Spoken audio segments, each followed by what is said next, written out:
सोचकर देखिए, एक बिल्कुल आम सा फैमिली डिनर अचानक एक ऐसी भयानक ट्रेजेडी में बदल जाए जिसकी किसी ने कल्पना भी ना की हो। आज हम मुंबई के उस चौंकाने वाले केस का एनालिसिस करने वाले हैं जिसने सच में पूरे शहर को हिलाकर रख दिया है। अब्दुल्ला नासरन और उनके परिवार के साथ आखिर हुआ क्या? ये किसी डार्क मिस्ट्री से कम नहीं है। तो चलिए सीधे इस पूरे मामले की तह तक चलते हैं। आखिर एक आम सा वीकेंड डिनर अचानक से एक जानलेवा 24 घंटे के काउंटडाउन में कैसे तब्दील हो गया? ये सच में सोचने वाली बात है ना। इसका जवाब ढूंढने के लिए हमें उन छोटी छोटी डिटेल्स पर गौर करना होगा जो शुरू में बहुत मामूली लगती हैं पर असल में वही जानलेवा साबित हुई। ओके, तो अब इस ट्रेजेडी की टाइमलाइन पर नजर डालते हैं और देखते हैं कि उस मनहूस शनिवार को आखिर स्टेप बाय स्टेप हुआ क्या था। देखिए, इन्वेस्टिगेशन करने वालों ने तुरंत एक बड़ा डिफरेंस नोटिस किया। शनिवार को अब्दुल्ला नसरीन के परिवार ने अपने कुछ मेहमानों को मटन पुलाव की दावत पर बुलाया था।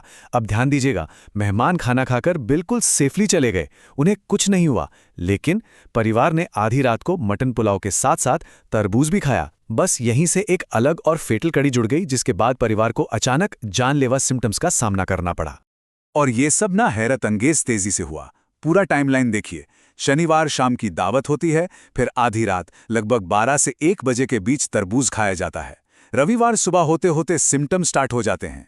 और सबसे दर्दनाक बात यह है कि परिवार के सदस्यों ने हर 4 से 5 घंटे के गैप में अपनी जान गंवा दी। संडे रात 10:30 बजे आखिरी मौत अब्दुल्ला की हुई, यानी दावत शुरू होने के ठीक 24 घंटे बाद पूरा का पूरा परिवार खत्म हो गया। अनबिलीवेबल।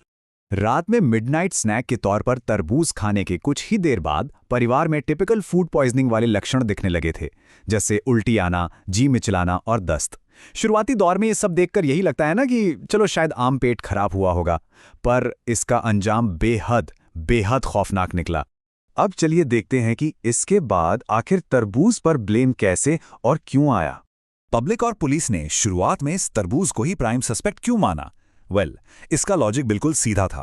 जो मेहमान बच गए थे उन्होंने तरबूज नहीं खाया था, जबकि जिस परिवार ने जान गंवाई उन्होंने खाया था।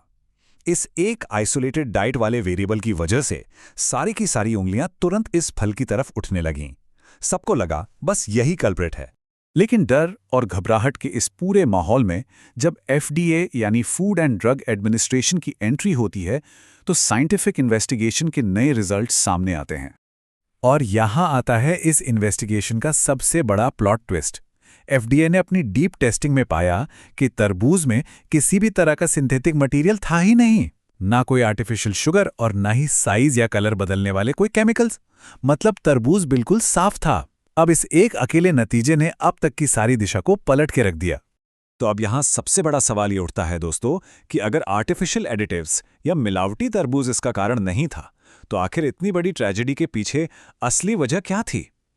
अब इन्वेस्टिगेशन को और भी संगीन और सच कहूं तो थोड़ी भयानक पॉसिबिलिटीज की तरफ मुड़ना पड़ा। अब फॉरेंसिक विभाग ने 2 मुख्य आशंकाओं पर काम करना शुरू किया, बैक्टीरिया और पॉइजन। फॉरेंसिक टीम ने घर से कई फिजिकल एविडेंस जमा किए हैं, जिनकी लिस्ट आप यहां देख सकते हैं। तरबूज की जांच पार्शियली कंक्लूसिव है, जैसे कि हमने देखा उसमें मिलावट नहीं थी, पर घर से आधी खाई हुई खजूर और पानी के सैंपल्स भी लिए गए हैं, जिनकी टेस्टिंग रिपोर्ट्स आना अभी पेंडिंग है। इनमें से किसी चीज में जानलेवा बैक्टीरिया मौजूद था या नहीं, ये पता लगना अभी बाकी है। और यहां एक ऐसी चिलिंग डिटेल सामने आती है जो सच में रोंगटे खड़े कर देती है। ये हैं विसरल सैंपल्स, यानी टेस्टिंग के लिए निकाले गए शरीर के इंटरनल ऑर्गन्स। इन्हें कलीना की लेबोरेटरी भेजा गया क्योंकि ध्यान से सुनिए, परिवार के अंदरूनी अंग हरे रंग के पड़ गए थे, ग्रीनिश। इस डिटेल ने एक्सपर्ट्स के दिमाग में सीधा ये घंटी बजाई कि हो ना हो किसी जहरीली चीज का सेवन किया गया है। अब वो जहर जानबूझकर दिया गया या बिल्कुल अनजाने में, ये एक अलग मिस्ट्री है। अब आगे बढ़ते हैं और देखते हैं कि इस एक डर ने पूरे शहर को कैसे अपनी लपेट में ले लिया। देखिए, इस घटना का असर सिर्फ इन्वेस्टिगेशन तक सीमित नहीं रहा। उस नार बाजार में जहां से अब्दुल्ला ने फल खरीदा था, वहां प्रैक्टिकली इकोनॉमिक पैनिक फैल गया। डर का माहौल ऐसा बना कि फल बेचने वालों को मजबूरन तरबूज की बिक्री रोकनी पड़ी। कीमतों में भारी गिरावट आई और मुंबई के ग्राहकों में ऐसा खौफ फैला कि लोग बाजार जाकर तरबूज खरीदने तक से डरने लगे।